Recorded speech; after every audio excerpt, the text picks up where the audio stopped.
Bienvenue à tous. Femmes, gouvernance des entreprises et des institutions, défis et opportunités. C'est sous ce thème que s'est tenu à Lomé, la capitale togolaise, le 4e congrès du réseau international des femmes avocates. Nous évoquons le sujet sur ce plateau. Avec nous, Maître Afiteko da Silveira. Vous êtes avocate au barreau du Togo, présidente du RIFAV Togo, secrétaire adjointe du Conseil de l'Ordre des avocats du Togo. Merci d'avoir répondu à notre invitation, madame. Merci Gaëtan pour l'invitation. Avec vous, Maître Félicité Zefman, vous êtes avocate au barreau de Paris et du Cameroun, secrétaire général du RIFAV. Merci d'avoir répondu à notre invitation. Merci pour votre invitation. Alors, Maître Zefman, un réseau international des femmes avocates, en quoi sa création était-elle importante pour vous? Alors, avant de répondre précisément à votre question sur l'importance de la création, il faut déjà rappeler pourquoi ce réseau a été créé. Ce réseau est créé à la suite d'un constat fait par une dame qu'il faut ici honorer, Madame Dominique Attias, ancienne vice-bâtonnière du barreau de Paris, qui, au pied levé, a été demandé de remplacer un confrère au Congrès international des barreaux de tradition juridique commune qui s'était tenu à Cotonou au Bénin. Et au cours de ce congrès, elle constate le nombre important d'hommes par rapport aux consoeurs. Et parallèlement à ce constat, elle admire la fougue, le dynamisme des consoeurs africaines. Et elle se dit, pourquoi ce dynamisme ne s'agrégerait pas autour des consoeurs africaines pour former quelque chose d'important. Et c'est ainsi qu'elle partage l'idée avec plusieurs d'entre nous. Et le RIFAV va donc naître, ou plutôt la discussion sur la naissance du RIFAV va avoir lieu à Bujumbura en marge du congrès de la Fédération des unions et associations des jeunes avocats. L'importance de la création de ce réseau est simple. Elle est simple pourquoi? Parce que qui mieux que les femmes peut porter la voix des femmes? Qui mieux que les femmes avocates peut porter la voix de nos sœurs? Pas seulement celles des villes, mais celles paysannes qui, au quotidien, subissent toute forme de violence, toute forme de discrimination, tout simplement parce qu'elles sont femmes. Et nous portons cette voix parce que nous maîtrisons les textes, parce que nous maîtrisons les procédures qui peuvent les protéger et qui doivent les protéger. Ce réseau a été créé aussi pour faciliter, permettre l'émergence d'un leadership féminin au sein de nos institutions professionnelles. Voilà l'importance de la création de ce réseau. Maître da Silveira, vous êtes à la tête de la branche togolaise de ce réseau. Comment se porte RIFAV Togo? Merci Gaëtan. Avant de parler du RIFAV Togo, je voudrais à la suite de Maître Zefman compléter pour dire que le RIFAV, la création du RIFAV répondait à une nécessité d'offrir aux femmes avocates un espace de solidarité, de renforcement de capacités et de plaidoyer collectif. Et c'était également une manière de bâtir une communauté engagée au-delà des frontières. Parlant de RIFAV Togo, le RIFAV Togo a été créé en septembre 2022. Mais il n'a débuté ses activités qu'en octobre 2023, puisqu'il fallait faire les formalités de déclaration du réseau pour les formalités administratives pour obtenir la personnalité juridique. Et je profite de l'occasion pour remercier nos bâtonniers successifs qui nous ont accompagnés dans la création de ce réseau. Et le bâtonnier Sedjo Kofi Dogbeavou et le bâtonnier Claude Folie Adama. Alors Merci. oui, Maître Zefman, votre réseau, vous l'avez souligné, a vu le jour il y a quand même quelques années. À ce jour, comment est-il composé? Combien de pays y sont représentés?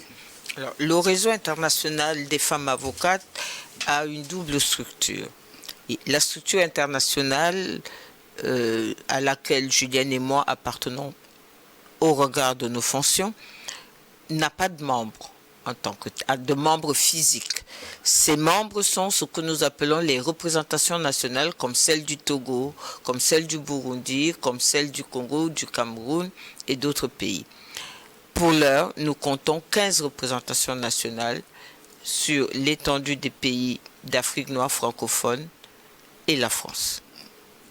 15 représentations nationales, est-ce que il n'y a pas une certaine timidité dans l'adhésion à ce réseau international auquel vous appartenez?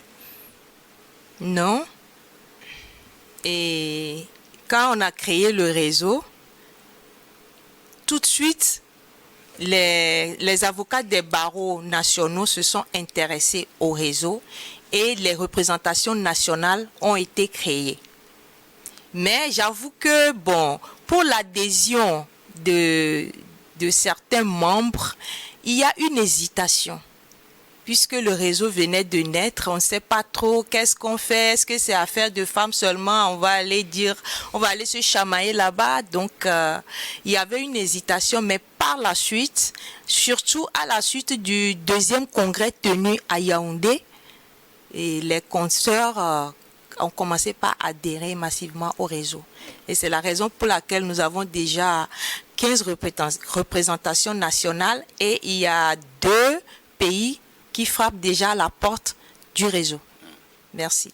Alors, Maître Zefman, vous venez de tenir à Lomé, au Togo, le 4e congrès du RIFAV sous le thème que nous avons annoncé, Femmes, gouvernance des entreprises et des institutions, défis et opportunités.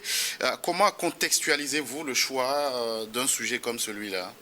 Avant de répondre à votre question sur la contextualisation du sujet, du choix du sujet, à la suite de Julien, je voudrais dire que vous deviez nous féliciter parce que nous avons été créés en 2019, nous sommes en 2025, 15 représentations nationales, c'est pas mal et ça continue. Ça veut donc dire qu'il y a un engouement et cet engouement se fera. Nous n'allons pas vite, nous allons petit à petit, sûrement et assurément, et nous atteindrons peut-être un chiffre que vous voulez nous entendre dire. Mais pour l'instant, tout se passe bien. Alors, le choix du thème est, j'allais dire, d'actualité. La gouvernance au féminin, c'était démontré, essayer de démontrer, et peut-être Julienne en parlera mieux que moi, puisque c'est elle qui est... j'allais dire, à la base de ce choix, démontrer que les femmes, qu'une gouvernance ne peut pas se faire sans la moitié de l'humanité. Les femmes constituent la moitié de notre humanité et les mettre au banc de toute gouvernance, les mettre au banc de toute prise de responsabilité constitue pour nous un défi. L'opportunité ou les opportunités, c'est de dire que les femmes ont un plus quand elles gouvernent. Il y a déjà le plus de l'empathie. Elles sont naturellement empathiques. Elles sont à l'écoute, beaucoup plus à l'écoute que les hommes, même quand parfois elles peuvent donner l'impression de trancher dans le vif, mais elles sont très à l'écoute. Et puis, à compétence égale, pourquoi dirait-on qu'une femme ne serait pas meilleure qu'un homme? Je parle bien à compétence égale parce qu'on le dit parce qu'elle est femme. Et quand elle chute, on dit, vous voyez, parce qu'elle est femme qu'elle chute. Mais depuis la création de l'humanité, combien d'hommes ont chuté? Personne ne leur a jamais fait le reproche de chuter parce qu'ils sont hommes. Or, aux femmes, on fait le reproche de ne pas réussir, de chuter ou de ne pas atteindre leurs objectifs parce qu'elles sont femmes. Alors, ce congrès, c'était de démontrer que les femmes, et nous avons eu de très beaux exemples, nous avons eu des cadres dans leurs administrations qui ont des résultats et qui démontrent que les femmes peuvent arriver, pas parce qu'elles sont femmes, mais parce qu'elles ont des compétences et des aptitudes à diriger. Alors, Maître Da Silveira, la gouvernance au féminin, quels sont ces défis qui entravent, qui empêchent d'atteindre cet idéal? Je dirais que les femmes, ce que moi j'ai constaté particulièrement par rapport à mon expérience, parce que Je suis en train de finir mon 2e mandat au Conseil de l'Ordre et je suis la seule femme au Conseil. Et j'ai remarqué que mes consoeurs, elles hésitent. Donc, ce thème, c'est pour amener les femmes à avoir confiance en elles, à oser, surtout à oser éviter l'autocensure. Ne pas se dire que parce que je suis une femme, je ne peux pas. Nous avons des potentiels que nous-mêmes nous ignorons. Et ce thème, c'est pour inciter les femmes à postuler au poste de décision et au poste décisionnel, et à apporter leur expérience, leurs compétences. Alors oui, quand vous faites ce constat, c'est que vos consoeurs ou les femmes de façon générale hésitent à prendre des postes de responsabilité. Est-ce que vous comprenez pourquoi elles hésitent? Comment est-ce qu'on peut expliquer cet état de choses? Oui, moi je pense que c'est un manque de confiance en elles et il suffit de les booster un peu, de les encourager. Et c'est la raison pour laquelle nous avons fait venir certaines femmes qui ont été les premières femmes à accéder au poste de responsabilité pour un partage d'expérience. Et à la fin de ce congrès, j'ai été approchée par certaines femmes qui m'ont dit « Maintenant, je vais m'engager ». Ça veut dire que vous avez eu un impact positif. Bien sûr. Maître Zefman, vos travaux ont été très riches en discussion et surtout en partage d'expérience. Comme Maître Da Silveira l'a souligné, quel impact la diversité de genre peut-il avoir sur la gouvernance des institutions et des entreprises? Alors, l'impact de la diversité des genres, et dans le droit fil de ce que disait Julienne, c'est aussi de dire aux hommes que rien ne peut se faire sans eux. Rien ne peut se faire, tout se fera sans préjuger sur la capacité ou l'incapacité des femmes. Donc, les hommes, nous devons cheminer ensemble, pas à leur côté, mais ensemble pour une meilleure gouvernance dans le monde.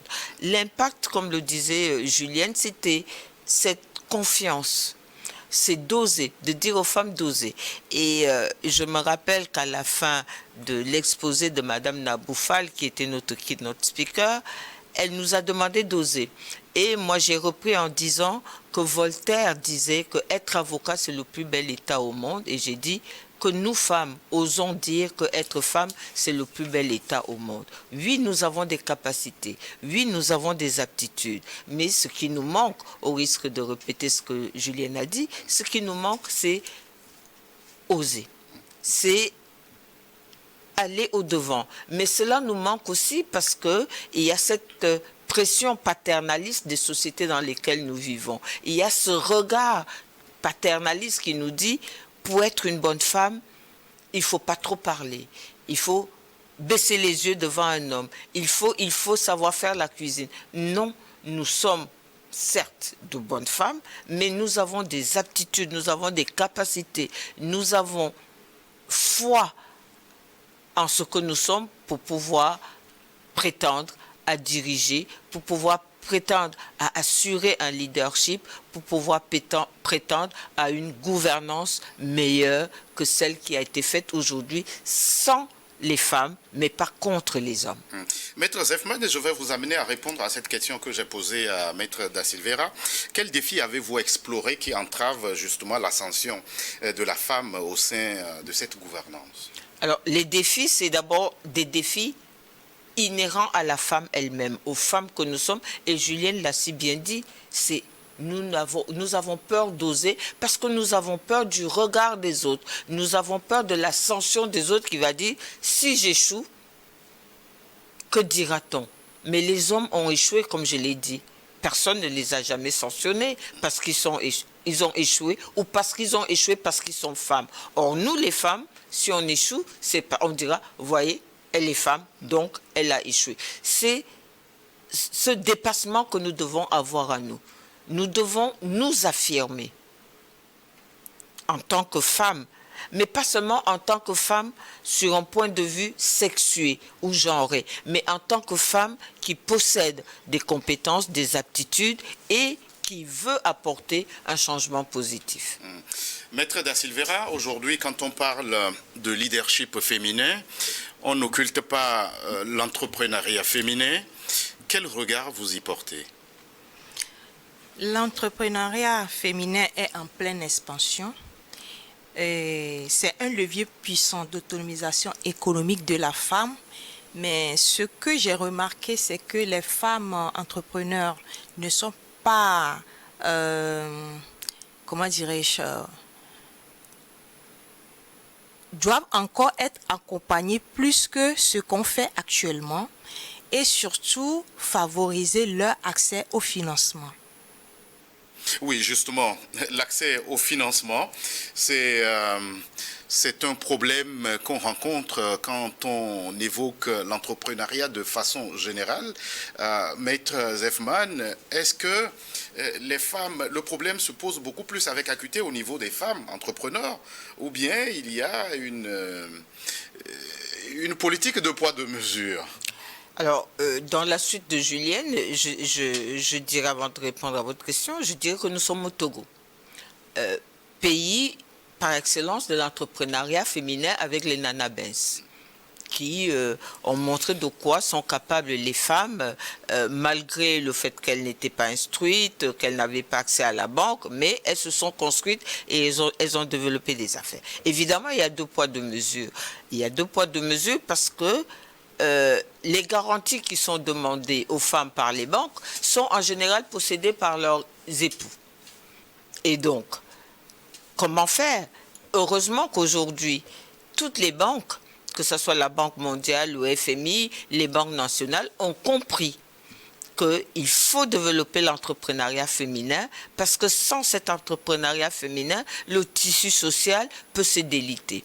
Je ne voudrais pas faire la publicité d'une banque, mais EcoBank, par exemple, a mis en place un système pour développer l'entrepreneuriat féminin qui marche, qui fonctionne et dans lequel les garanties classiques ne sont pas demandées aux femmes parce que EcoBank a compris que si on leur demandait d'apporter un titre foncier, elles ne l'auraient pas. Si on leur demandait d'apporter une caution bancaire, elles ne l'auraient pas. Donc, cette facilitation de l'accès au financement commence à se faire petit à petit parce que les résultats sont patents. Quand les femmes décident d'entreprendre, on voit les résultats. Ils sont patents, ils sont encourageants et je pense que toutes nos banques nationales commencent à aller vers ce chemin-là pour permettre aux femmes d'entreprendre et de créer un véritable entrepreneuriat féminin. Les barrières tombent, les garanties demandées sont de plus en plus souples et les résultats sont patents. Chers invités, nous allons marquer une toute petite pause, le temps d'une nouvelle édition du journal sur votre chaîne.